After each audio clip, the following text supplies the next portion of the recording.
네, 이번 시간 잠언 강해 국악 잠언 12장을 보도록 하겠습니다. 잠언 12장부터 훈계를 사랑하는 자마다 지식을 사랑하나 책망을 싫어하는 자는 짐승과 같으니라.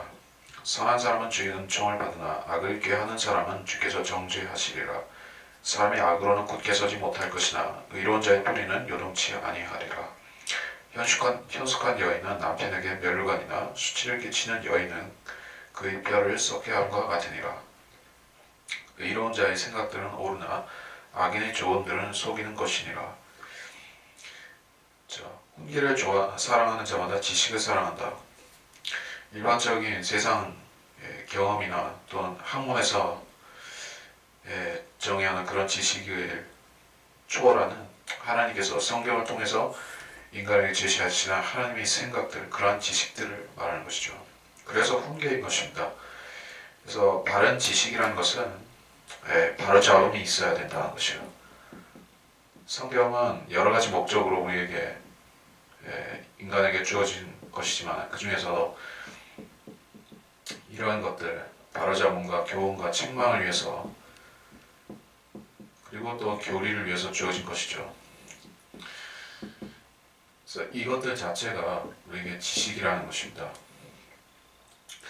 성경을 공부하는 이유, 성경을 주석을 공부하는 이유가 어디에 있습니까? 단순히 교리를 습득하기 위한 것이 아니라 거기서 우리가 훈계를 받기 위해서 하는 것이요. 더러는 그 성경에서 독자에게 제시하는 것은 훈계 이상의 책망도 되는 것입니다. 책망이라는 것은 내 잘못된 부분을 성경이 꼬집어서 지적하는 것이죠. 그래서 성경이 지적하면 우리는 선택하는 기로에 있게 된 것이요. 우리가 훈계를 받아들이고 성경이 또한 책망을 받아들여서 자기 행위를 고칠지 아니면 기존대로 살지를 결정하게 되는 것입니다. 그래서 만약에 그 훈계를 거절하게 되면 어떻게 되는가? 책망을 싫어하면 어떻게 되는가? 짐승과 같다 이렇게 말씀하고 있어요. 짐승은 무엇입니까?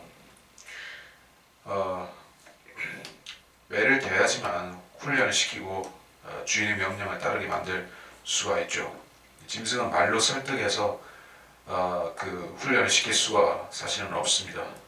짐승이라는 것은 이성과 명철이 없기 때문에 사람이 짐승을 자기 뜻에 맞추려고 하면 길들이려고 하면 결국에 먹이도 주고 달래기도 해야 되지만은 결국에 회초리를 대고 채찍을 대서 훈련을 시켜야지만 되는 것이요.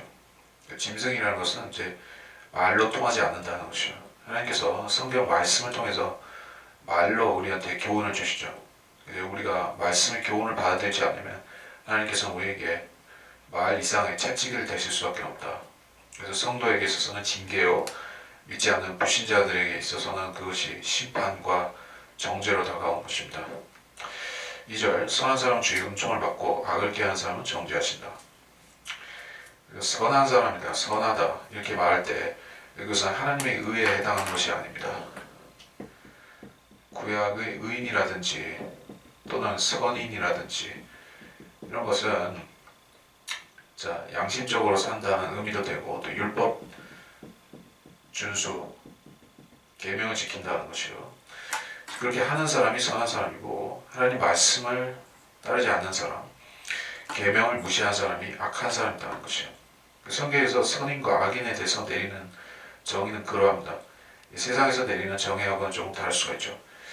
악을 꾀하는 사람은 주께서 정죄하시리라. 사람이 악으로는 굳게 서지 못할 것이나 악으로 굳게 서려 하는 사람들이 있기 때문에 이렇게 말씀하신 것이요. 그래서 악으로 악을 대항하지 말라라는 말씀이 있듯이 이 세상의 원리는 그렇습니다. 목적을 위해서는 수단이 무엇이든 괜찮다. 목적이 수단보다 더 우월하다. 수단을 가리지 않는다.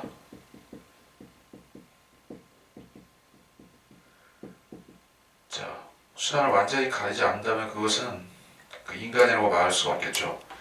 가령 자기의 욕구를 만족시키기 위해서 다른 사람들을 살인한다, 해친다 이런 연쇄 살인마 같은 경우에는 그야말로 이 목적이 수단을 정당화하는 것에 극단에 이르는 사람이죠. 자, 그렇게 해서 그 사람이 강해질 수가 있는가? 그런 그 목적을 위해 수단을 가리지 않는 것이 개인 차원을 넘어서서 어떤 국가 차원으로 넘어가면 그것이 무엇이 됩니까? 전체주의 또는 공산주의, 마르시즘, 그리고 제수이트 또는 플러스 카톨릭, 이 사람들이 결국에 악으로 굳게 서려고 작심을 한 사람들일 것이에요. 그 사람들은 이 세상에 기독교가 지배하는 천년왕국, 즉 그 사람들이 말하는 기독교는 교황이 통제하는 그런 유사 기독교인데, 그것을 이 지구상의 최고의 권력의 자리로 올려놓기 위해서 그 사람들이 꾀하고 있는 것이 무엇이냐? 악으로 선을 이루겠다 하는 그런 그들의 야심인 것이요. 하나님께서 그것을 무너뜨리신다고 말씀하신 것이요. 의로운 자의 뿌리는 요동치 아니하리라. 자, 의로운 자의 뿌리는 무엇입니까? 그가 어디에 터전을 내리고 있기에 그가 요동치 아니하는가? 자, 주님은 반석이시죠. 예수 그리스도는 우리에게 길이요 진리요 생명임과 동시에 또한 뿌리 내리고 그 위에 집을 지을 수가 있는 반석인 것입니다. 그 다니엘서에서는 뜨인 돌로서 말씀드리기도 하죠. 반석은 집을 짓기 위해서 있는 것이고, 또 반석은 그 위에 백성들이 거할 수 있는 그런 거대한 터전이 되는 것이요. 의로운 자의 뿌리는 이 반석에 깊게 내려져 있어야 되는 것입니다. 하나님께서는 반석 위에 집을 짓는 사람들을 주목하여 보시죠. 그리고 그들에게 상을 분배해 주시는 것입니다. 그리고 그의 구원은 요동치가 않습니다. 우리가 바른 반석 위에 서 있다면 우리의 뿌리는 요동치가 않습니다. 우리가 헛된 반석, 즉 마리아라든지 베드로라든지 그런 반석이 될 수가 없는 것 위에 뿌리를 내리고 있다면, 즉 로마 가톨릭이나 제도 개신교회나 그런 식으로 거짓된 반석을 추구하고 있다면 그것은 요동하는 반석인 것입니다. 그것은 구원의 보장이 없습니다. 4절, 현숙한 여인은 남편에게 면류관이나 수치를 끼치는 여인은 그의 뼈를 썩게 한다, 이렇게 말씀했습니다. 자, 이거는 참으로 남녀 차별적인, 즉 남성 우월적인 구절로 보여지죠. 적어도 이제 현대 철학이나 현대 교육을 받은 사람들에게 있어서는 그렇게 여겨질 법한 구절인 것입니다. 그 사람들은 이런 구절을 보고서 격분할 것이에요. 아니, 여인은 왜 현숙해야 되느냐? 남편이 왜 현숙한 여인을 구하고 여인은 그 명령에 따라야 되느냐? 이렇게 말할 수 있을 것이에요. 여자는 좀 보이시하고 이제 남자스러우면 안 되는 것이냐? 남자 일을 하고 남자가 여자 일을 하고 그러는 것이 현대인들의 모습인데, 성경은 참으로 이제 옛날식이다, 이렇게 말할 것입니다. 그러나 이것은 하나님이 이 세상을 창조하신, 또 인간을 창조하신 창조의 원칙에 해당하는 것이요. 여자는 남자를 돕는 자로서, 돕는 배필로서 창조된 것이 엄연한 성경이 창세기에 증거하고 있는 것입니다. 이 사실을 부인하게 되면 여자가 남자를 돕는 존재가 아니라 남자가 여자를 돕는 존재가 되어버린다면 그것은 이제 창조의 질서와 원리를 위배한 그런 역행이죠. 그래서 그렇게 하게 되면 그 가정이든지 그러한 사상을 채택한, 즉 페미니즘을 채택한 나라도 망하는 것이요. 현숙한 여인은 남편에게 면류관입니다. 영예를 주는 것이요. 현숙한 여인들, 그리스도인으로서 현숙한 여인들은 복음 전파에 있어서도 공을 세우고, 또 하나님의 진리에 있어서도 그들이 공을 세운 것을 우리가 볼 수가 있습니다. 암흑시대에 순교한 현숙한 그리스도인 자매들을 생각해 보시면 되는 것이요. 로마의 박해, 제국의 박해에서 남자들보다도 더 남자다웠던 그러한 그리스도인 자매들도 있습니다. 그들이 남자를 이겨먹기 위해서 남성성을 억지로 자기가 남자다운 것을 보여주기 위해서 한 것이 아니라 가장 그리스도인답고 가장 고상하고 현숙한 모습을 보이니까 그것이 세상의 모범과 또한 귀감이 되고 성도로서 향기로운 간증을 그들이 남길 수가 있었던 것입니다. 그러한 일들이 박스의 순교사에도 나오고 교회사에 보면 나오죠. 자, 수치를 끼치는 여인은 그의 뼈를 썩게 하는 것이다. 수치를 끼치는 여인이 무엇입니까? 여인이 남편에게 있어서 수치를 끼치는 부분은 여러 가지가 있죠. 그 남편의 결정에 대해서 그것이 성경적이고 바른 결정이라면 존중하고 따라야 되는데 그렇지가 않을 경우에는 한 배에 사공이 둘이 된다고 하면은 배가 산으로 가는 것이죠. 그리스도인 가정이 유지되기 제대로 건전하게 유지되기 위해서는 그 그리스도인 가정이 성경대로 하자고 하면은 그 아내는 순종해서 따라야 되는 것이다. 그렇게 하지 않고 자기 주장, 자기 생각을 앞세우려고 하면은 그 가정에는 문제가 생기고 그의 뼈를 썩게 함과 같으니라. 참으로 이제 해결할 수 없는 골칫거리가 될 수 있다는 것이요. 우리가 그리스도인들이 같은 그리스도인 배우자를 만나서 사는 이유가 무엇입니까? 이 세상 사람들이 그렇게 하듯이 서로 이제 육신적인 부분에 끌려서 결혼을 했다가 나중에는 거의 반원수처럼 그렇게 되기 위해서 그래서 자기 삶을 미움과 원망 속에 또 내가 왜 이 남자와 이 여자와 내가 왜 결혼을 했을까 하는 그런 원망 속에 탕진하기 위해서 그러한 헛된 결혼을 하는 것이 아니라는 얘기예요. 그리스도인들은 돕는 배필을 구하는 것입니다. 그 돕는다는 것은 하나님의 일을 위해서 내 생애를 가장 효과적으로 가장 의미 있게 쓸 수 있는 그러한 파트너를 구하는 것이요. 그렇게 하지 못한다고 하면 그의 뼈를 썩게 만든다. 인생의 의미를 찾을 수가 없는 것이요. 허무하게 만들고 또 그의 삶을 무가치하게 만드는 것입니다. 5절 의로운 자의 생각들을 오르나 악인의 조언들을 속이는 것이니라. 악인의 말은 피 흘림을 위해서 숨어 기다리지 않은 것이나 정직한 자의 입은 사람들을 구할 것이라. 악인은 무너져 내려 더 이상 존재하지 아니하나 의로운 자의 집은 서 있으리라. 자, 여기 성경에서 단수 악인을 얘기할 때는 종종 그것이 사탄의 화신, 적그리스도를 가리키는 경우가 있습니다. 단수 악인이 반드시 그런 의미만 있는 것은 아니지만 종종 그렇다는 것이고 이 구절과 이 단락에서도 그런 분위기가 조금 있습니다.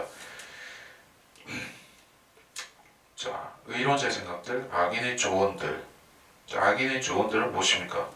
악인의 조언은 악으로 악을 갚아라라든지 성급하게 부를 쟁취하라든지 하나님 말씀을 존중하는 대신에 사람의 말을 두려워하라든지 그러한 조언들인 것이요. 그것들은 그 성공에 이를 수 있는 첩경처럼 보입니다. 조용기, 순복음 그러한 것들은 성공적인 크리스찬 삶을 위한 하나의 현명한 조언처럼 보이기도 합니다. 그러나 그것은 하나님 말씀에 비춰볼 때는 불의요, 불법이요, 또 하나님이 정한 그 정상적인 그리스도인 삶을 범주를 무시한 것입니다. 그리고 6절에서 악인의 말은 피 흘림을 왜 숨어 기다리자. 피 흘림에서 숨어 기다리는 것은 이제 강도짓을 하자는 얘기가 될 것인데 악인들의 근본적인 생각은 이 세상은 부조리하고 불평등하고 하나님이 왜 이제 세상에 신분제와라든지 빈부의 격차라든지 이런 것을 왜 허락하셨을까? 이 세상에 처음에 그런 것이 있었던 것이 아니라 이 세상은 전부 이제 아담과 이브의 한 쌍으로부터 태어나서 평등한 세상이었었는데 어느 순간부터가 왕후 장성이 생기고 이제 잘 사는 사람 못 사는 사람 생겼으니까는 그래서 칼 마르크스가 이제 세상을 뒤집어 엎어야 된다. 왜 이것은 전부 다 허위 의식이고 이거는 위선이기 때문에 다 엎어버리고 모두가 평등한 세상을 만들자 그렇게 했지만은 그래서 그 수단과 그 방법으로서 마르크스주의자들이 제시하는 게 무엇입니까?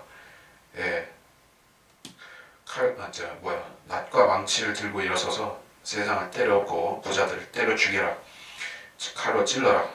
총으로 쏴 죽여라. 그렇게 하는 것이요. 그래서 피 흘림을 위해서 혁명을 위해서 이제 모략을 쓰자 하는 것이요. 숨어 기다리자. 모략을 써서 이 세상 가진 자들, 권력자들 뒤집어 엎자. 그러한 소위 말해 혁명의 사상인 것이요. 혁명은 반드시 책량이 들어가죠. 그것은 건전한 방식이 아닙니다. 국민의 정상적인 함의를 모아서 의견을 모아서 세상을 건전하게 개혁하자는 그런 점진적인 것이 아니에요. 예. 그래서 불법적인 수단을 동원해서 비밀리에 규합해서 세상을 엎자는 것이요.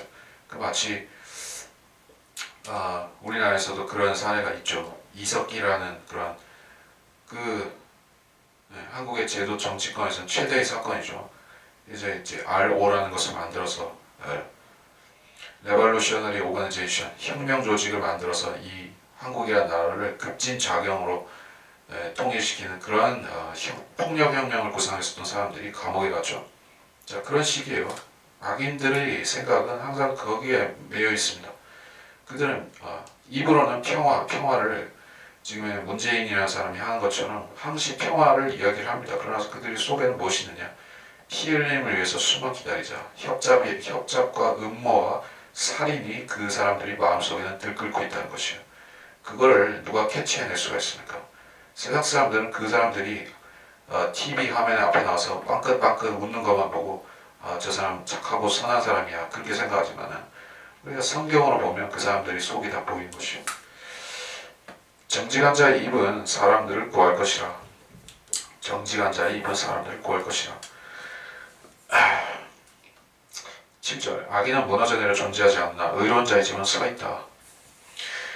이제 악인 중에서 악인의 우두머리가 누구입니까? 저 그리스도죠. 저 그리스도가 세우는 그 형상의 왕국 아시죠? 다니엘서에서 느부갓네살이 자기 꿈에서 보았던 여러 가지 금속들로 이루어진 또 그 마지막에는 철과 진흙을 되어진 그 발로 나타나는 형상이 있죠. 자, 그 악인의 집, 악인의 형상이 이제 무너져 내릴 것을 얘기하고 있는 것이요. 세상 체제가 그렇게 된다. 더 이상 존재하지 아니하나. 이 세상에서 뿌리 뽑혀서 불못으로 던져지고 그 의로운 자의 집은 서 있으리라. 의로운 자는 누구입니까? 이 세상을 상속받는 그리스도의 가족들, 그리스도의 자녀들과 그의 형제들과 자매들인 가족들이죠. 이 세상을 채울 성도들의 집단이죠. 유대인들과 믿는 이방인들과 또 이 시대의 그리스도의 신부인 크리스천들을 말하는 것이죠. 그 사람들은 이 세상에 왕국을 세우고 주께서 왕국을 세우실 때 거기에 거할 것이다. 8절 사람은 자기 지혜대로 칭찬을 받을 것이나 패어간 마음을 가진 자는 멸시를 받으리라. 멸시를 받을지라도 종을 거느는 자는 스스로 존귀한 채 하면서도 양식이 부족한 자보다 나으니라. 의로운 사람은 자기 짐승의 생명을 돌보아주나 악인의 온유한 자비들은 잔인하니라. 8절에서 자기 지혜대로 사람은 칭찬을 받는다. 자기 지혜대로 세상 지혜를 얘기할 수가 있습니다. 이 세상 지혜라는 것은 결국에 경험에서 대부분이 경험에서 나오죠. 그래서 경험과 학식이 결합이 되면 그 사람은 학자 대우를 받게 되어 있을 것입니다. 그러나 학자가 진정한 지혜를 가진 학자이라고 하면은 반드시 성경을 터득해야지만 또 성경을 믿어야지만 그 사람이 지혜가 있게 되는 것이요. 지혜라는 것은 단순히 지식을 나열하는 것이 아닙니다. 세상 현상을 그냥 바라보는 것이 아니라 그 하나님의 기준으로 하나님의 계명들로 세상을 분별하고 판단하고 결론을 내리는 것이요. 자, 그것이 지혜입니다. 구슬이 서말이라도 끼어야 보배란 말이 있듯이 지식을 아무리 머릿속에 집어넣다 치더라도 그것을 조합할 힘이 없으면 그 사람은 소화불량에 걸린 그런 헛배 부른 지식인에 불과합니다. 패어간 마음을 가진 자는 멸시를 받으리라. 자, 그래 지혜는 마음과 상관이 있다 이렇게 말씀하고 있습니다. 지혜의 시작은 하나님을 두려워하는 것에 있다라고도 하죠.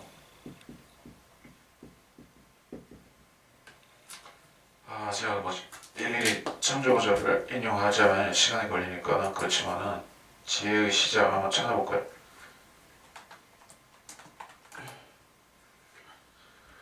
시편과 잠언의 두 구절에 나오는데 시편 111편 10절에 나오고 잠언 9장 10절에도 나옵니다. 잠언 9장 10절 같은 경우에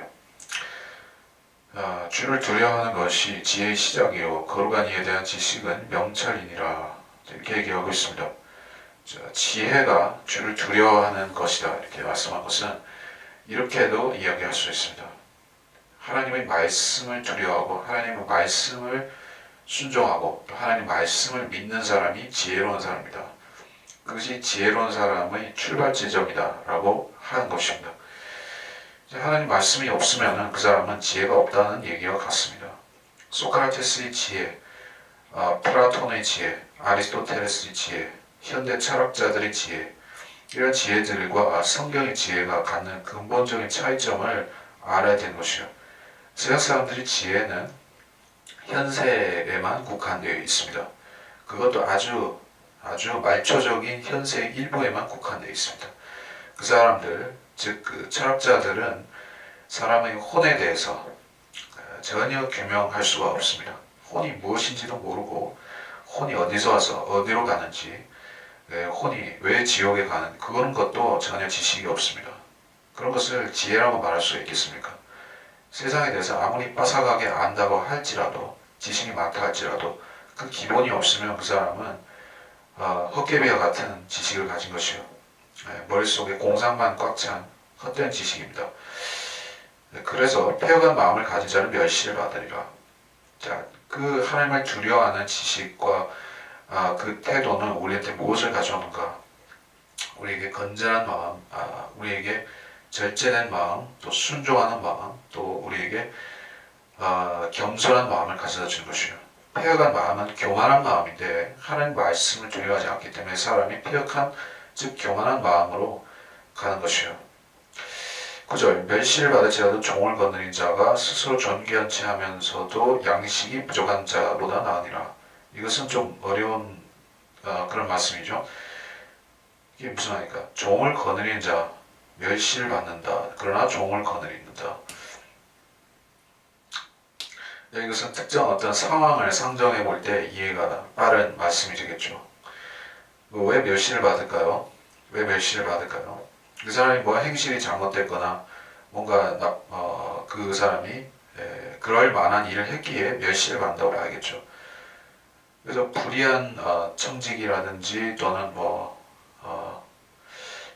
그런 그 악한 재판관 누구지? 악한 재판관, 불의한 재판관의 비유 아시죠?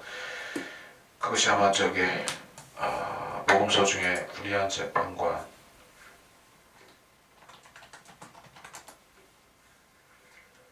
누가복음 18장인데 거기서 그 불의한 재판관을 지금 설명할 수는 없고 이런 거 보시면은 그 재판관은 귀찮아서 결국에 자기한테 청원을 계속 넣는 그 과부의 청을 들어주고 맙니다. 그 사람을 누가 존경하겠습니까? 세상 사람들도 그러한 불의한 재판관은 좋아하지 않고 싫어합니다. 오히려 속으로는 경멸합니다. 하지만은 재판관이니까 그 앞에 가서 재판받을 적에 멸시할 수는 없지 않습니까? 그래서 존경을 받아요. 종을 거느리는 자, 그 자의 신분이 고상하다면, 귀족이라면, 오늘날식으로 말하자면 사자 돌림으로 판사, 검사 이런 사람이라면 아무리 그 사람의 인격이 하자투성이라 할지라도 어찌 감히 무시는 못하죠. 이거는 지극히 현상을 얘기하는 것이요. 세상 이치가 그렇게 돌아가고 있더라 하는 얘기를 한 거예요. 하나님께서 그걸 좋아하신다는 뜻이 아니라 그렇다 하는 것을 얘기하고 있는 거예요. 스스로 존귀한 채 하면서 양식이 부족한 자는 무엇입니까? 이게 뭐냐면 이제 방구석 여포라고도 얘기를 하죠. 속된 요새 말로 해서 방구석 여포가 뭡니까? 이제 이불 속에서 이불 속 여포라고도 하죠. 인터넷에서 돌아다니는 말로서는 그 사람이 이제 교만한데 자기 교만을 받쳐줄 실력과 재력과 이런 것이 없는 사람을 얘기한 거예요.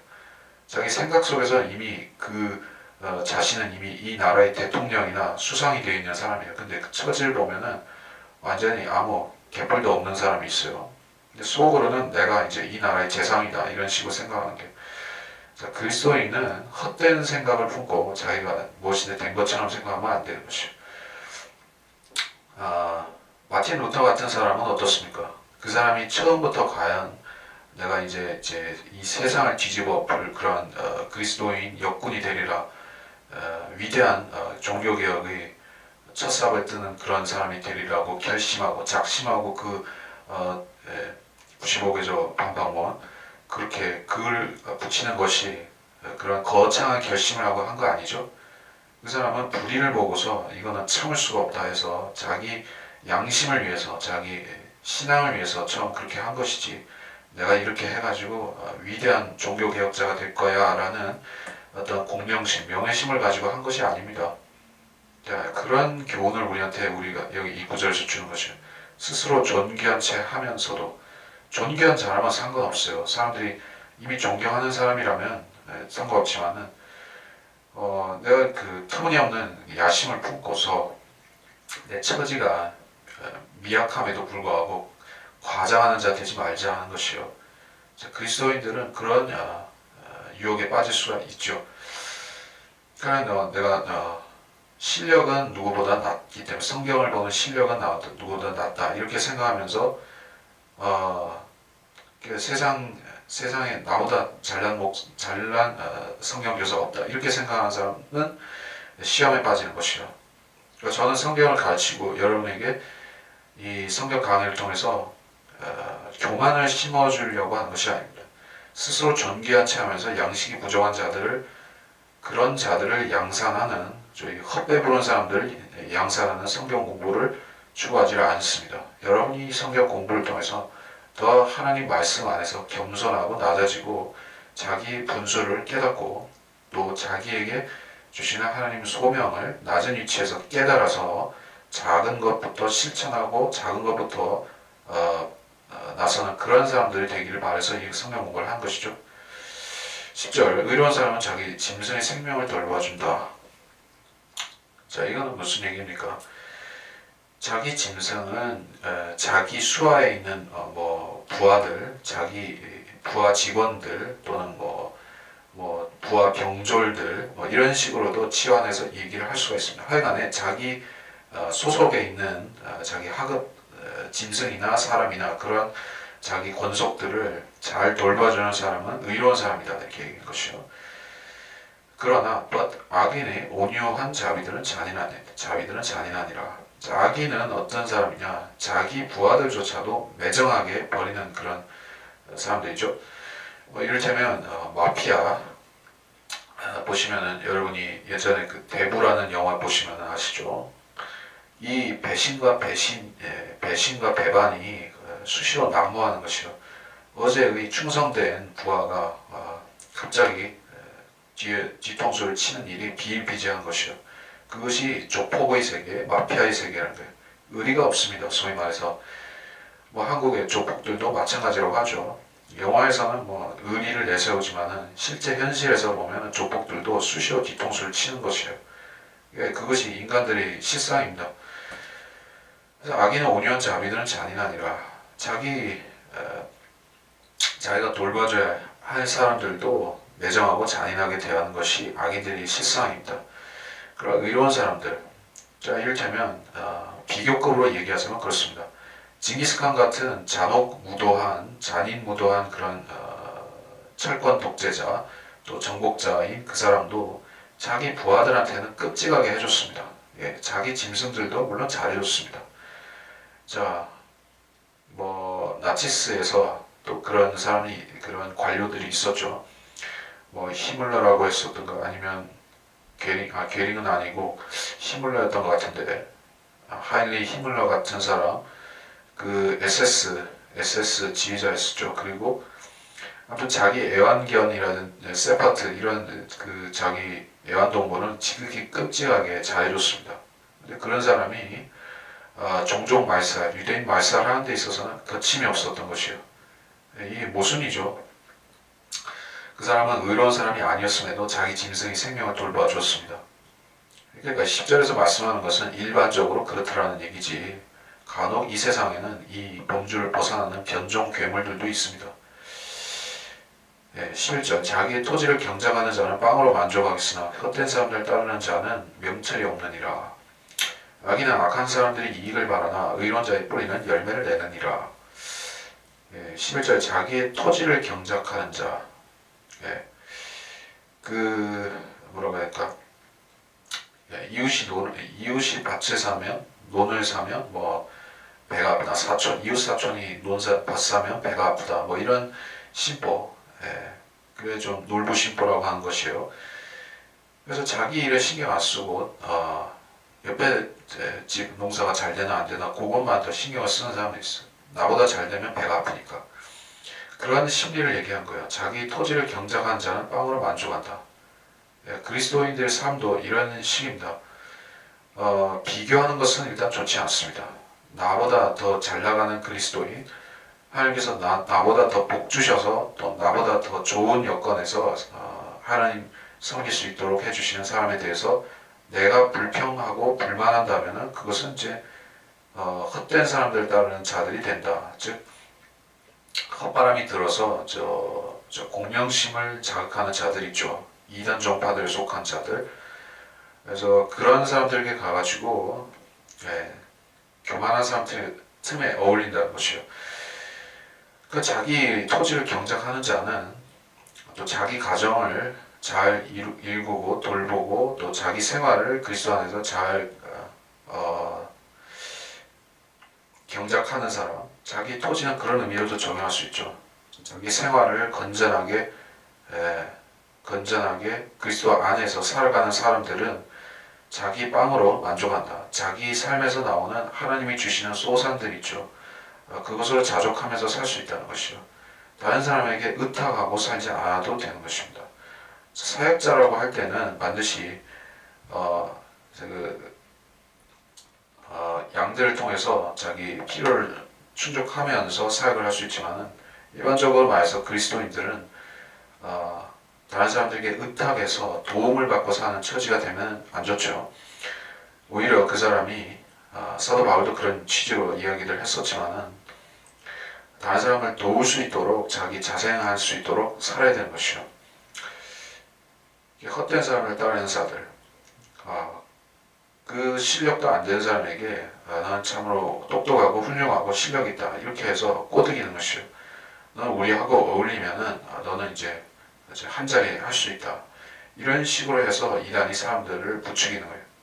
왜 많은 사람들이 평범한 그리스도인의 생활을 견디지 못하고 신천지 같은 데 가서 헛된 사람들에게 헛바람을 들어서 살까요? 왜?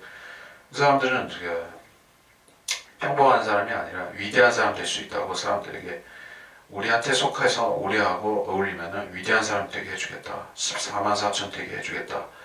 그런 식으로 사람들이 헛바람을 일으키는 것이요. 그래서 이제 성경에서 자급하고 자족하고 성령 안에서 만족하고 사는 것을 못 배우는 사람들, 또 심지어 거듭나지 않은 사람들은 100% 그런 교만에 끌려 들어가게 되죠. 악이나 악한 사람들이 이익을 바라나 의로운 자의 뿌리는 열매를 내느니라. 자, 이제 유유상종이라는 말이 이게 적용이 되겠습니다. 자, 악인들을 서로 편승하고 서로 도와줍니다.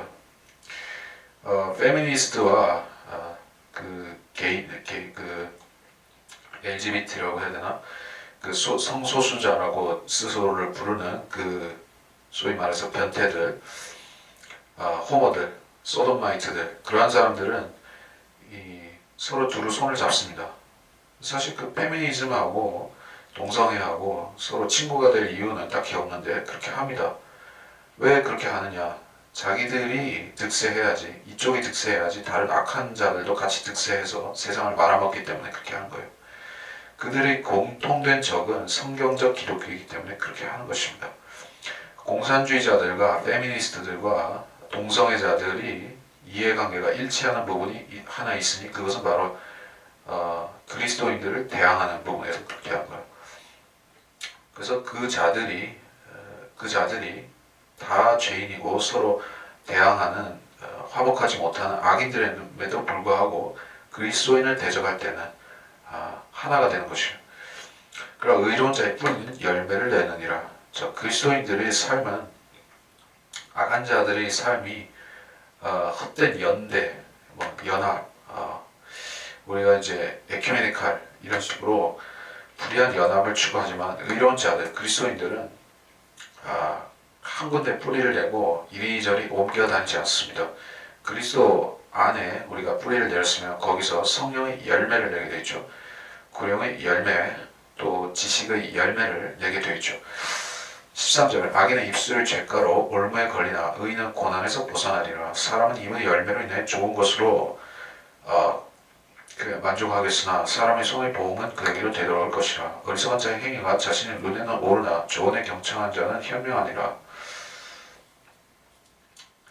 입술을 죄가로 올무에 걸리나, 이렇게 얘기했어요. 입술의 죄가라는 것은 이제 성경에서는 그 용서받을 수 없는 죄, 성령을 모독하는 죄를 말씀하신 부분이 있죠. 용서받지 못할 죄. 이거 죄를 누가 지었습니까? 주님 초림 당시에 서기관 바리새인들 이런 사람들이 예수님을 비엘세부 들린, 즉 마귀 들린 자라고 비방했던 적이 있죠.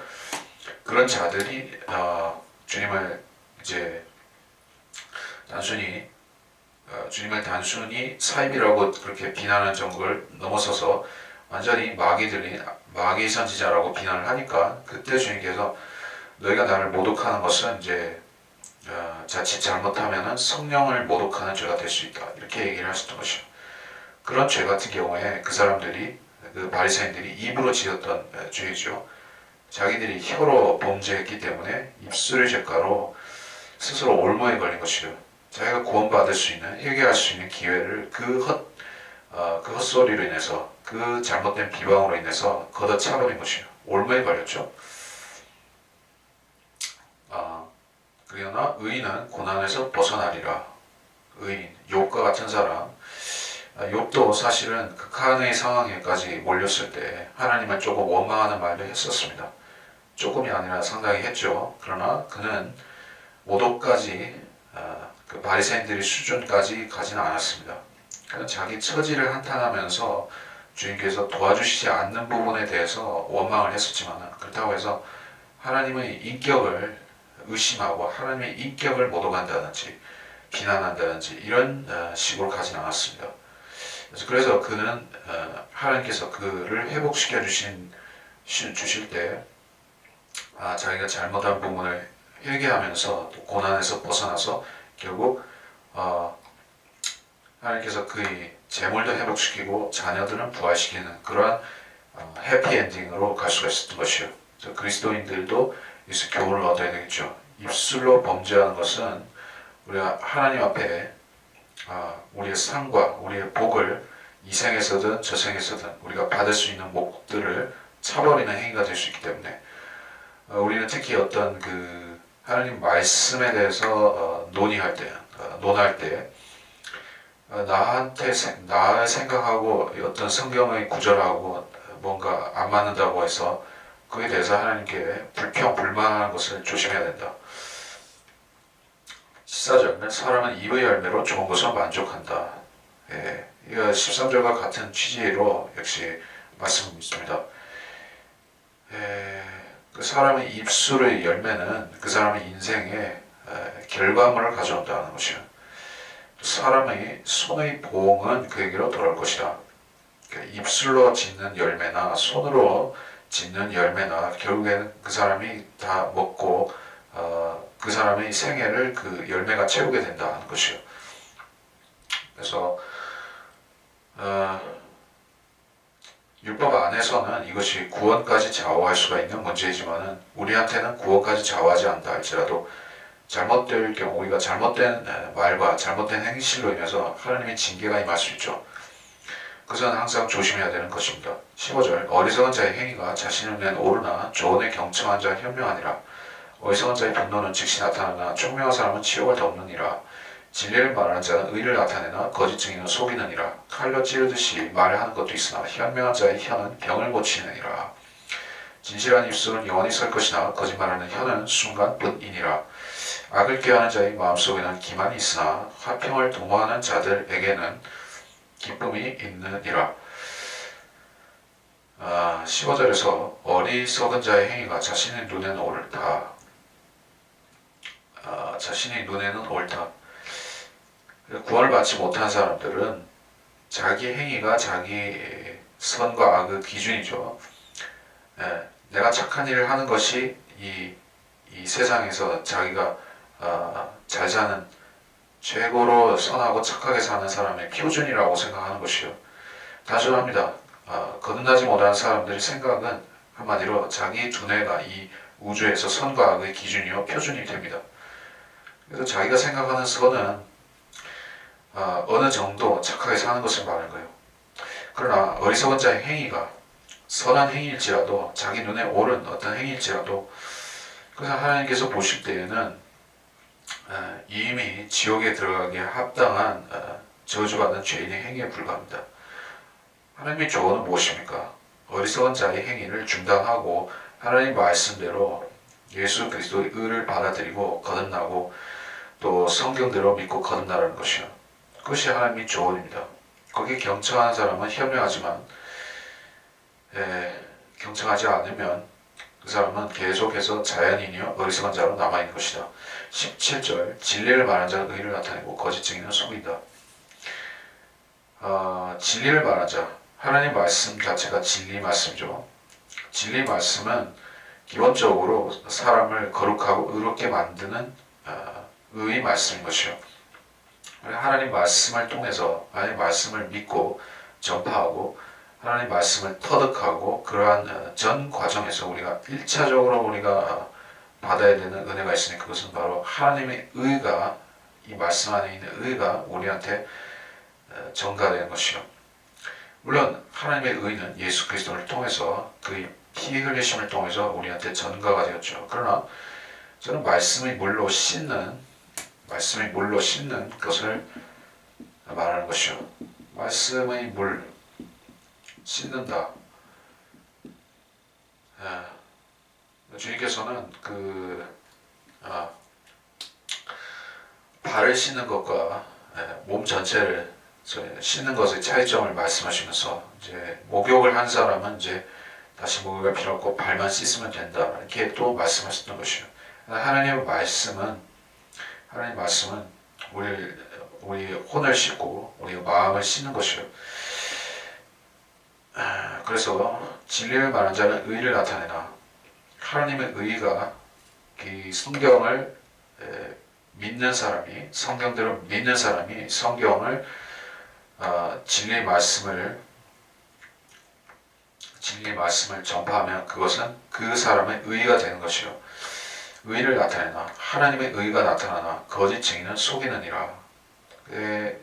성경이 될 수가 없는 것, 사탄의 변개된 성경들을 들고서 증거한다면, 진리를 증거하려고 하면 그 사람은 자기 의도가 속이는 것이 아니라 할지라도 사람들을 속여서 진창으로 인도하고 벼랑으로 몰고 가는 것이요. 하나님의 말씀은 정직해야 됩니다. 다시 말해 정확한 말씀이어야 되는 것이요. 정확한 말씀을 버리고 구부러진 말씀을 택한 사람에게 하나님께서 진리를 위탁하시지 않습니다. 진리 말씀은 정직한 사람, 즉 하나님 말씀을 고지것대로 믿고 또 정직한 하나님 말씀, 변개되지 않은 그런 하나님 말씀을 믿는 사람들에게 하나님이 위탁하시고 그 사람을 사용하시는 것이요. 18절 칼로 찌르는 듯이 말하는 것도 있다. 그러나 현명한 자의 혀는 병을 고치느니라. 이 두 가지가 서로 대칭이다 이렇게 얘기한 거 아니라 이 두 가지가 병행될 수도 있는 것이요. 여기서 찌르듯이 말하는 것은 사람 찔러 죽이는 그런 실제 살상무기하는 쓰는 그 칼의 그런 것을 얘기하는 것이 아니에요. 그러니까 말의 독설이죠. 독설이라는 게 뭐냐면은 이제 어떤 사람에 대해서 100% 그 사람 증오하는 마음으로 험담하는 생각을 가지고 쏟아내는 말이 독설이죠.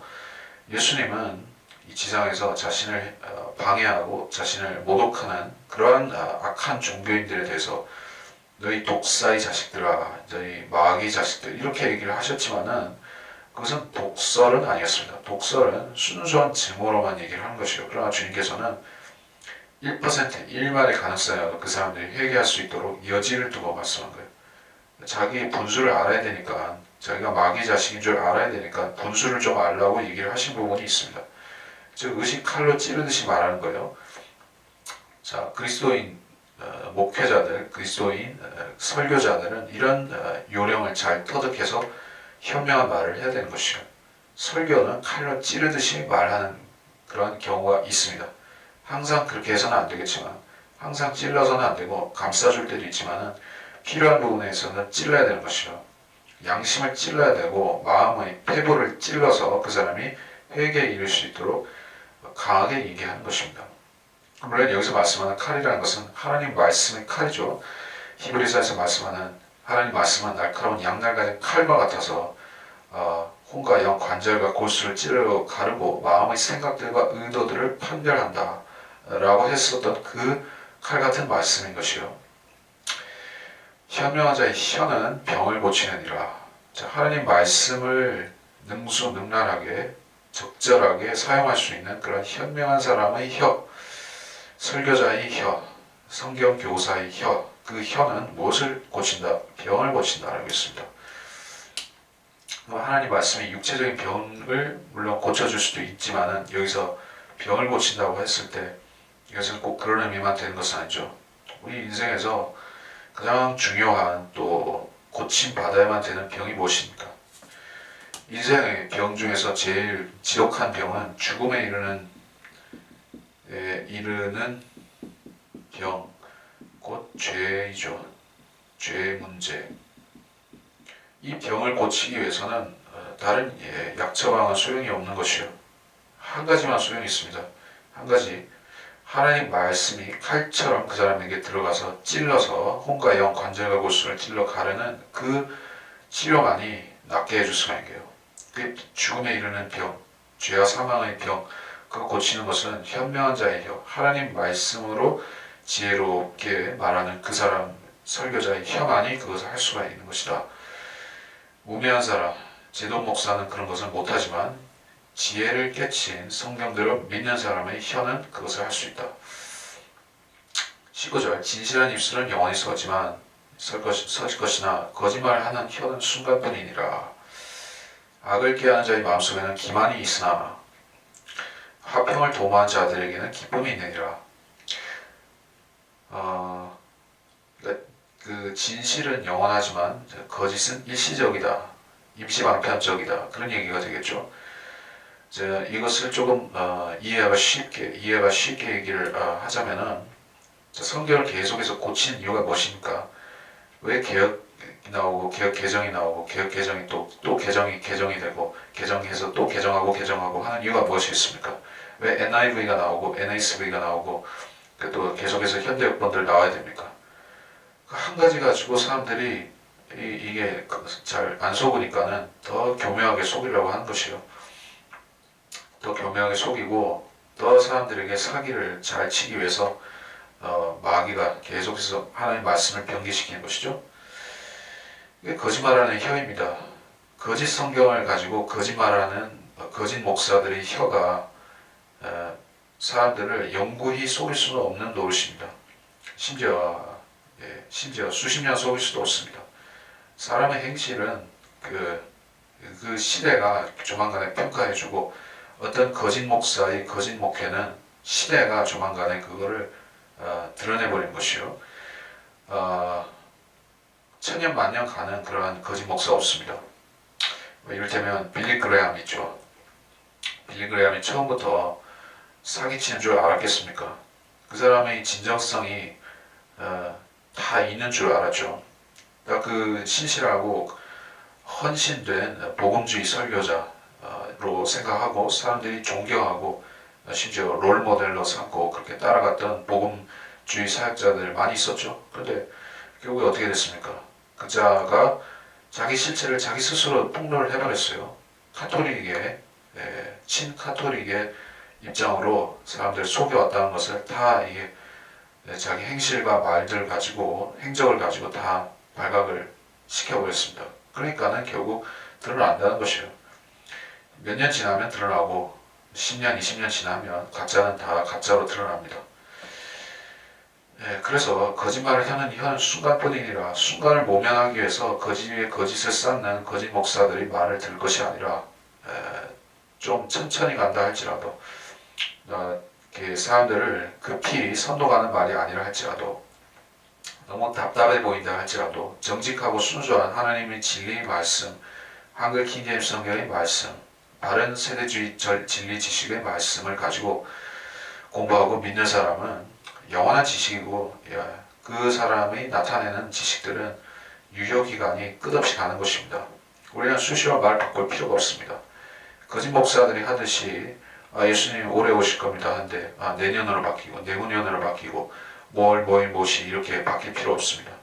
여호와의 증인들이 14만 4천 가지고 사기치다가 안 되니까는 계속해서 그들의 지정한 날짜를 연기하는 것, 또 신천지가 하듯이 또 사기치고 그런 식으로 순간을 모면하기 위해서 사기치는 사람들하고 성경들을 믿는 사람들하고는 차이가 엄청납니다.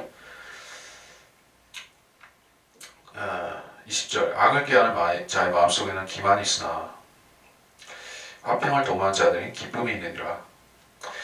그러니까 목회를 어떤 목회자가 진실로 하나님 말씀을 사랑하고 하나님 말씀에 감동되어서 그것을 전파하는 것이 진실로 그 사람의 마음의 기쁨이 되어서 하는지 또는 완전히 어떤 의무감에 있어 하는지 그걸 우리가 판별할 수 있는 그가 어디 있습니까? 마음속에 기만이 있는 사람은 그 사람은 뭐라 해야 될까 말이 겉돈다라고 해야 되나 그런 것이 있어요.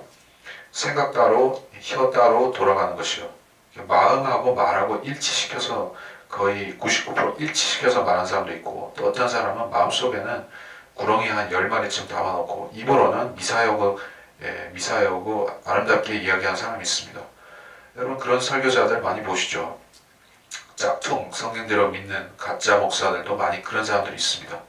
뭐 이를테면 저기 샌프란시스코에 김혜택, 김요한 같은 짝퉁 한글 킹제임스 성경 가지고 짝퉁 목회하는 사람 있고 또 한국에서는 그저 흠정역이라는 또 하나의 짝퉁 가지고 이제 거짓 목회하는 그런 정동수 사랑침례교회 그런 목사도 있고 그런 사람들 얘기하는 거 보면은 뭔가 이제 헛헛한 그러니까 말하자면 텅 비어 보이는 부분이 있어요.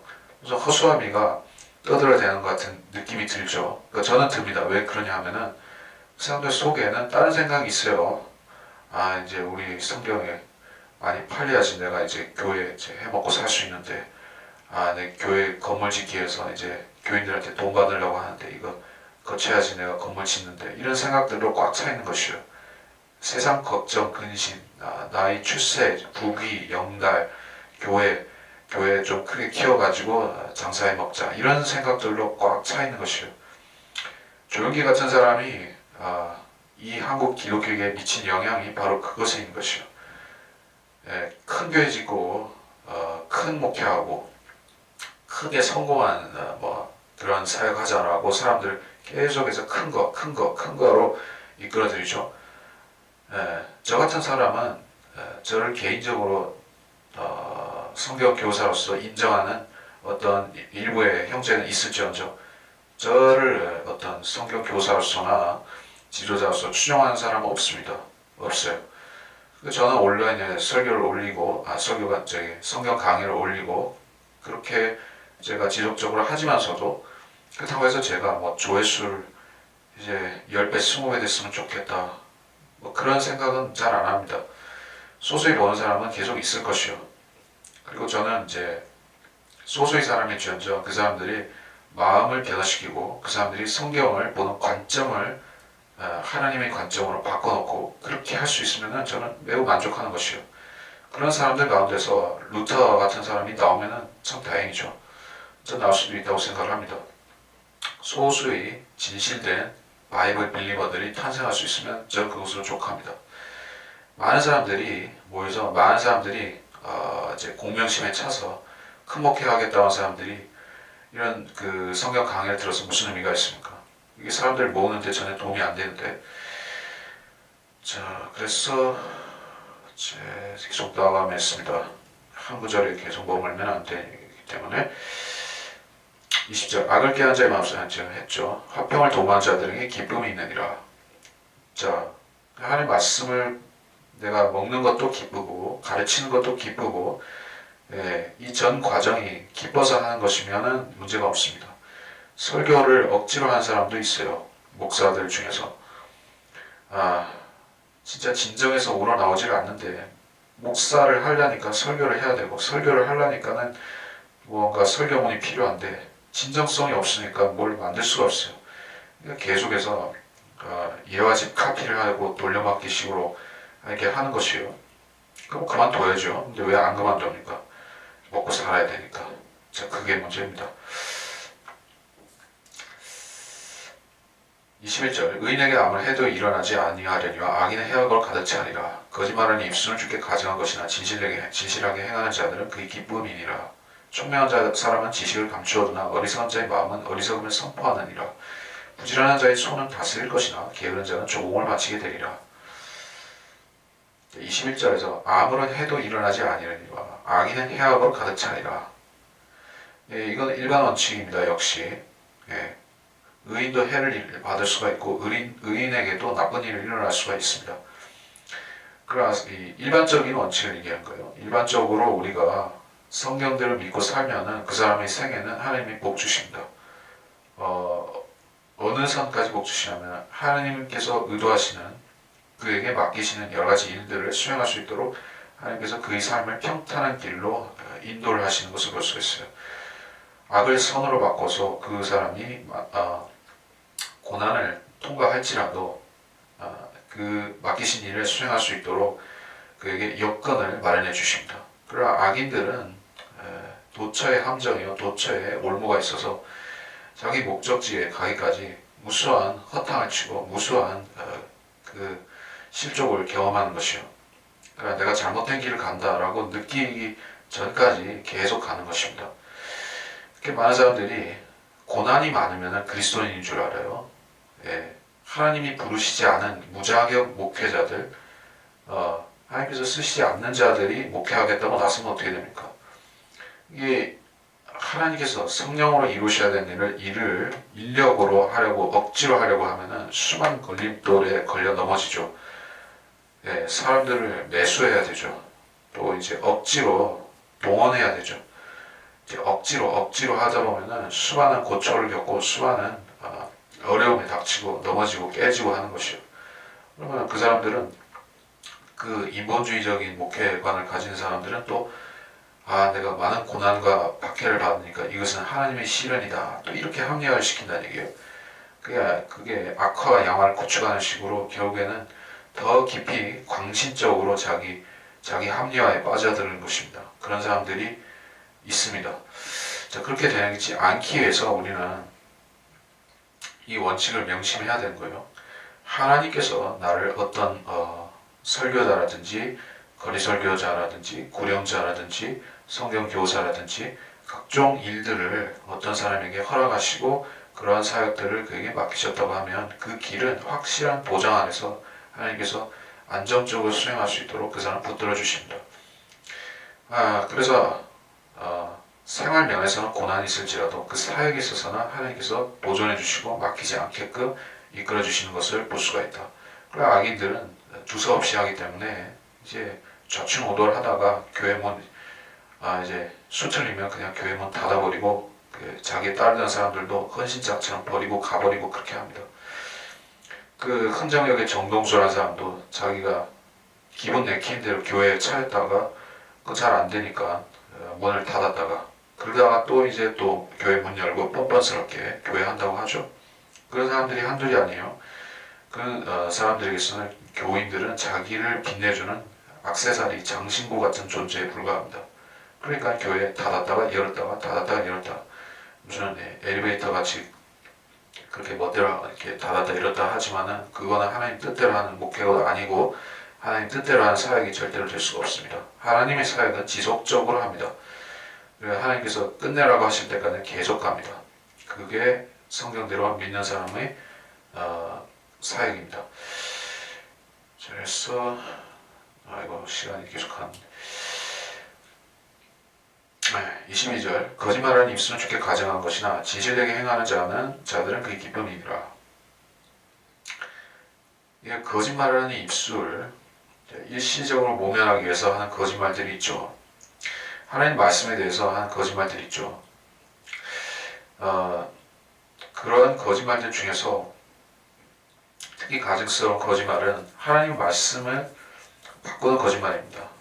변개시키는 거짓말이요. 변개시킨 것을 가지고 내 거짓 교리를 합리화시키는 거짓말이 있습니다. 내가 잘못 가르치는 것을 틀린 성경 가지고 합리화시키면 그것은 가증한 거짓말입니다. 그것은 주께 가증한 것이며 진실하게 행하는 자들, 성경대로 믿고 성경대로 가르치고 성경대로 배워서 행하는 사람들은 하나님의 기쁨입니다. 하나님께서는 그러한 성도들을, 즉 바이블 빌리버들을 많이 이 땅에서 보기를 원하시는데 그렇게 많지가 않습니다. 왜냐하면 이 세상에 성경대로 믿는다는 것은 이제 이 세상 기준으로 볼 때는 어리석은 일이기 때문에 사람들이 정체 오질 않습니다. 23절 총명한 사람은 지식을 감추어둔다. 어리석은 자의 마음은 어리석음을 선포한다. 이렇게 얘기했습니다. 이게 그 어리석은 사람, 육신적인 사람, 세상적인 사람, 그런 사람들은 그 방정맞다 이렇게 얘기할 수가 있겠죠. 이게 뭐 어떤 신중함이 떨어집니다. 그 사람의 성격 중에 이제 신중함은 참 가치가 높은 성품인데 때로는 그것이 지나치면은 우유부단함에 이를 수도 있겠지만은 어느 정도 선까지 신중하다고 하면 그 사람은 참 훌륭한 성품을 가졌습니다. 그런데 그것은 사실 하나님께서 주시는 그 은사에도 해당이 되는 것이죠. 신중한 만큼 덕이 되는 성품이 없습니다. 그래서 신중한 사람은 지식을 감추어두나 하나님의 말씀을 속되게 다루지 않는다는 것이요. 말씀을 억지로 푸는 사람들 있죠. 억지로 잠깐 그걸 찾아보면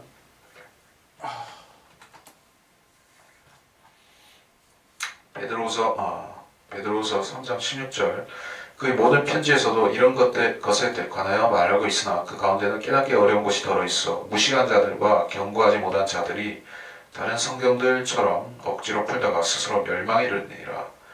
사도 바울이 하나님의 경륜을 전했는데 은혜의 복음의 경륜을 전했는데 억지로 푸는 사람도 있었어요. 지금도 억지로 푸는 사람도 있습니다. 바울이 자기가 구원을 잃어버리는 것 같이 얘기했다 이렇게 거짓말하고 성경을 억지로 풀고 사도 바울 서신서를 가지고 행위구원을 만들어내는 사람도 있습니다. 성경을 억지로 푸는 것은 왜 그렇게 된 것입니까? 성급해서 그렇습니다. 성경을 꼼꼼히 해석하지 않고 앞뒤 맞춰보지 않고 한두 구절 가지고 어떤 교리를 세우려고 합니다. 그러면 그 사람은 함정에 빠지는 것이요. 성급해서 그렇게 됩니다. 경솔해서 그렇게 됩니다. 그런 사람은 어리석은 자의 마음은 어리석음을 선포하느니라. 자기가 무식한 소리를 하는 줄도 모르고 무식한 말을 하는 것이요. 행위권을 가르치는 목사들과 행위권 가르치는 거짓 종교 지도자들, 이단 종파 사람들은 전부 무식하면서 경솔하고 소위 말해 반란 까진 사람들인 것이요. 그들이 조금 신중했더라면 하나님 말씀을 조금 더 비교해보고 또 하나님의 바른 말씀을 가지고 지혜를 찾았더라면 그렇게 성급하게 파멸로 안 들어가는 것이요. 그래서 지식을 감추어두나라는 것은 이제 돼지에게 진주를 던지고 개에게 어떻게 나오죠? 그게 돼지에게 진주.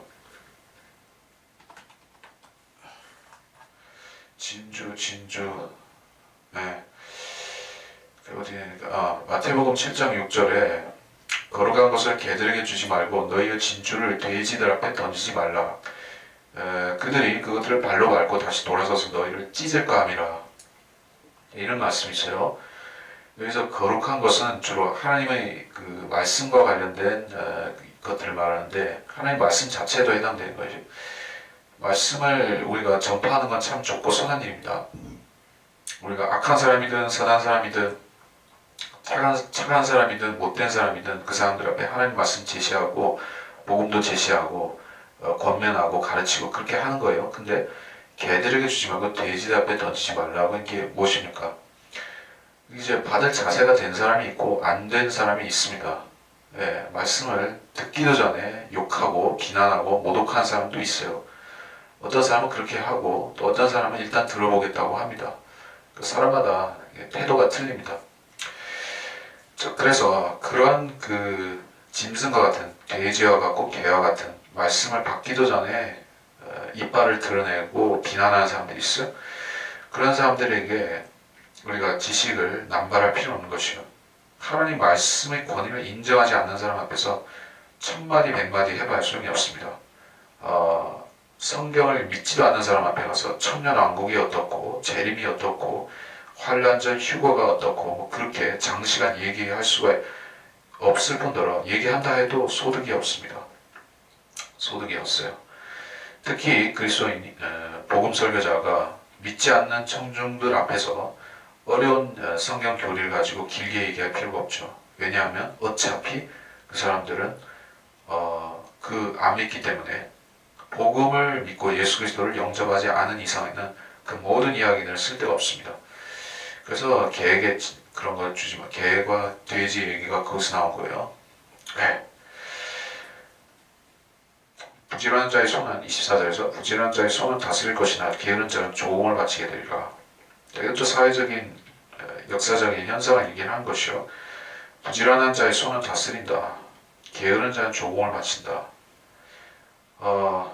조공이라고 이제 했을 때는 이게 우리 동양에서 말하는 그 소위 말해 사대주의에서 말하는 그 조공이 있는데 이거는 조금 개념이 틀린 얘기가 될 수 있겠지만은 맥락은 비슷하다고도 볼 수가 있겠죠. 어느 면에서는 조선 시대라든지 특히 조선 시대가 그렇게 했는데 중국의 사대를 했죠.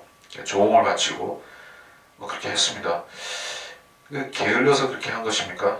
부지런한 자의 손은 다스릴 것이나. 그러면 부지런히 이제 주변 나라들을 정복하고 국력을 강하게 만들어서 침략을 했어야지 그게 안 되는 것이냐. 이건 조금 그런 얘기가 될 수가 있겠지만은 꼭 침략하는 그런 것이 아니라 할지라도 부국강병이라고 할 때 어떤 나라가 부국강병을 하기 위해서는 반드시 근면성실해야만 되는 것이요. 근면성실하고 부지런해야지만 그 나라가 강성하게 됩니다. 그 대표적인 나라가 독일 같은 나라, 이제 그렇게 되죠.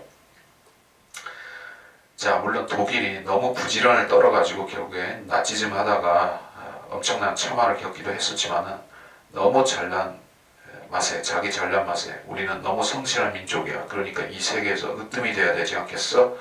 그렇게 교만해버리니까 망했지만은 어쨌든 그들이 일시적으로 그렇게 될 수가 있었습니다. 물론 지금도 독일 사람들은 근면 성실하죠. 그러니까 이렇게 탱자 놀고 먹고 그렇게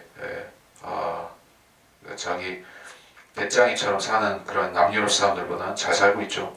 자, 그건 사회적인 현상이고 역사적인 하나의 교훈입니다.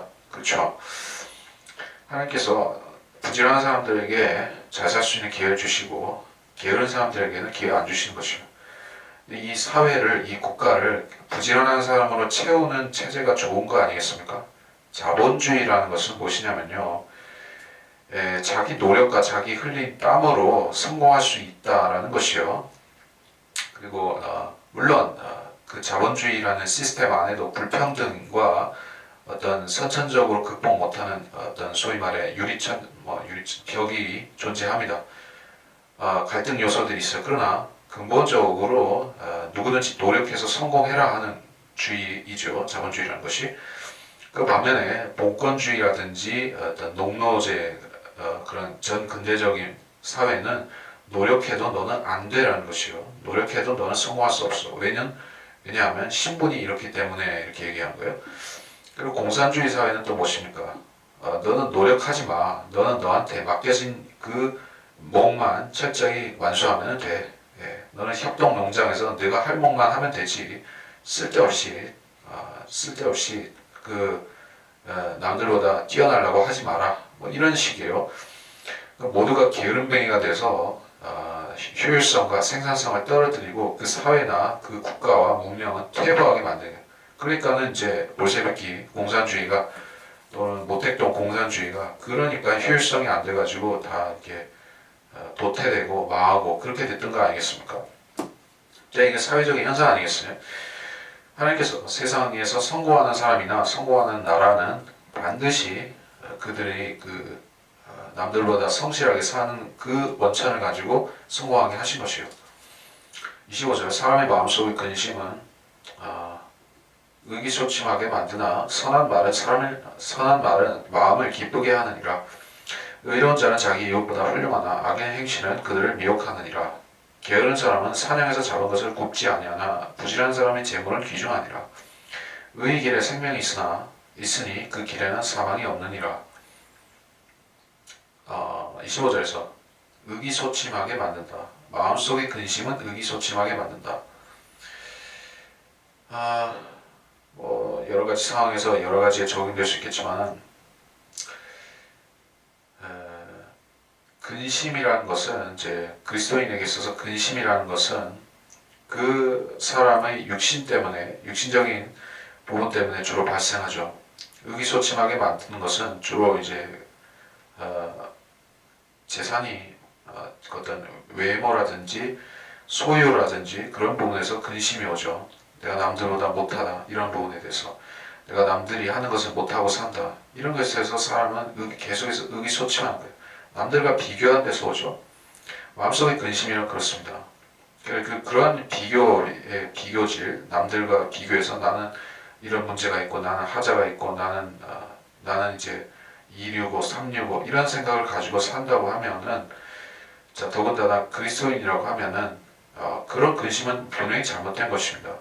우리 하나님께서는 그리스도인들을 하나님의 나라에서, 즉 성령 안에 하나님의 나라에서 모두 다 하나하나의 진주처럼 하나하나의 전부 귀한 존재로서 대우하고 계신데, 그럼에도 그 사람이 나의 외적인 부분들이 남들보다 못하다 이런 것 때문에 의기소침해 있으면 하나님께서 얼마나 마음이 아프시겠는가 하는 것이요. 그래서 그러한 의기소침에 빠진 사람들, 육신적인 의기소침에 빠진 사람들을 어떻게 바로잡고 마음을 기쁘게 할 수가 있습니까? 선한 말입니다. 선한 말. 하나님께서는 이제 그리스도인들에서 품으신 선한 뜻이 있죠. 하늘에 저택들이 있습니다. 저택들, 맨션들이 있습니다. 면류관들이 있어요. 이 모든 것 위에 새 예루살렘이 있습니다. 물론 천년왕국도 있습니다. 그와 함께 다스린다. 하나님의 선한 뜻이 여기에 있는 것이요. 우리한테 위로를 주는 것은 한마디로 말해서 이 모든 것들을, 이 모든 선물 보따리를 갖고 공중 재림하셔서 우리를 방문하실 주 예수 그리스도에 대한 소망이에요.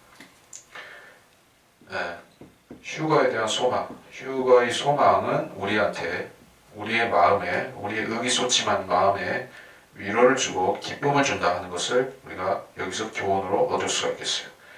우리 마음속에 근심이 있으면 그 근심을 어떻게 하면은 즉효로 털어버릴 수가 있는가? 재림이요. 그리스도의 공중 재림, 우리의 휴거. 그래서 우리에게 기쁨을 주는 아주 말하자면 바카스 같은 교리가 아닐 수가 없습니다. 의기소침한 사람, 이거 주님께서 성도를 위해서 다시 오신다고 생각하고 내 몸이 그리스도의 몸으로 변화되고 내가 그리스도의 나라로 영접된다는 걸 생각하면 의기소침은 달아난다. 26절 의로운 자는 자기 이웃보다 훌륭하나 악인의 행실은 그들을 미혹한다. 자기 이웃보다 훌륭하나, 이게 이제 그리스도인들은 산 위의 성과 같아서 또 곡식되는 말 위에 둔 그 등과 같아서 사람들한테 반드시 비추어지게 돼 있다는 것입니다. 조만간에 사람들이 그를 발견하고 그 사람에게서 그리스도를 보고 감명을 받게 된다는 것입니다.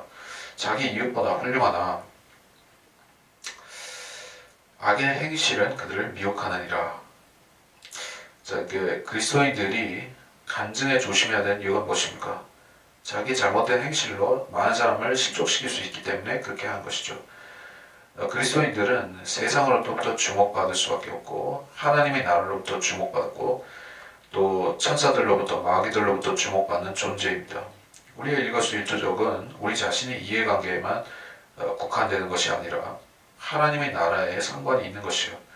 마이너스도 되고 플러스도 될 수가 있는 거예요.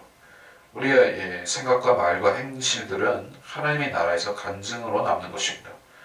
마귀들이 그것을 악용할 수도 있고 하나님께서 칭찬하고 쓰실 수도 있습니다.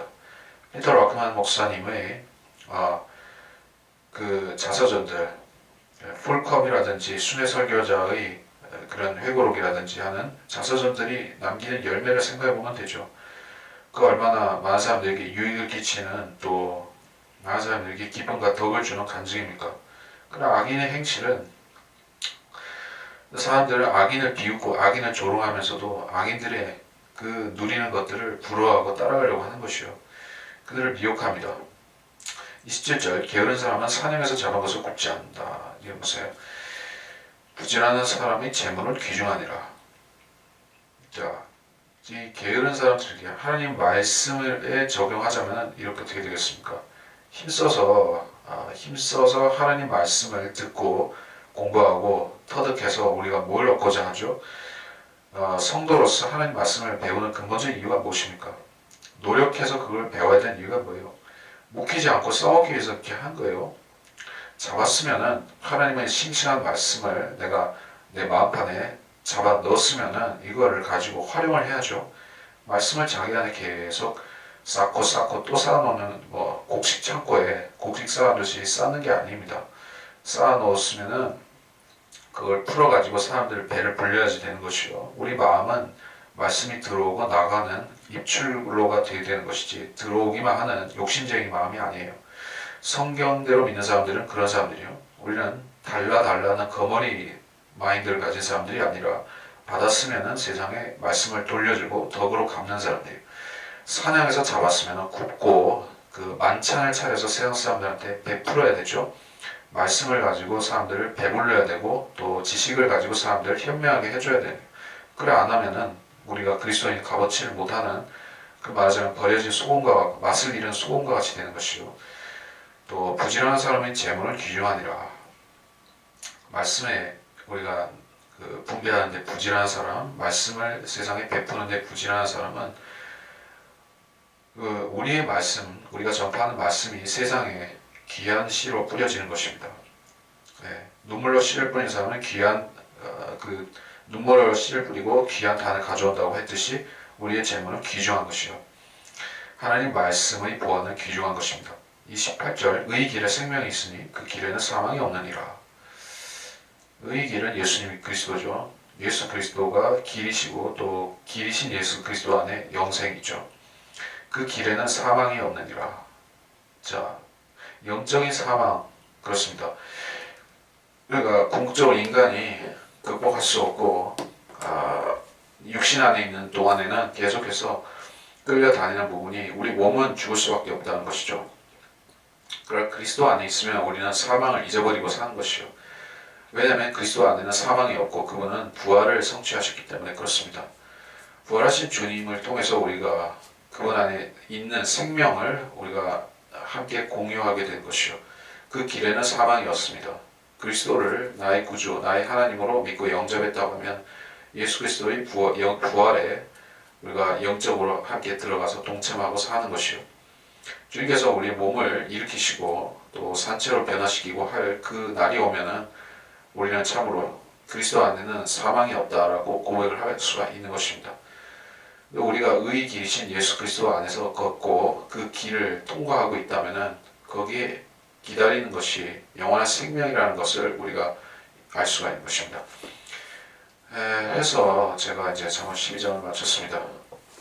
저는 이 교리들을 주로 우리의 실생활의 교훈들로서 잘 풀이하는데 중점을 둬서 하고 있습니다.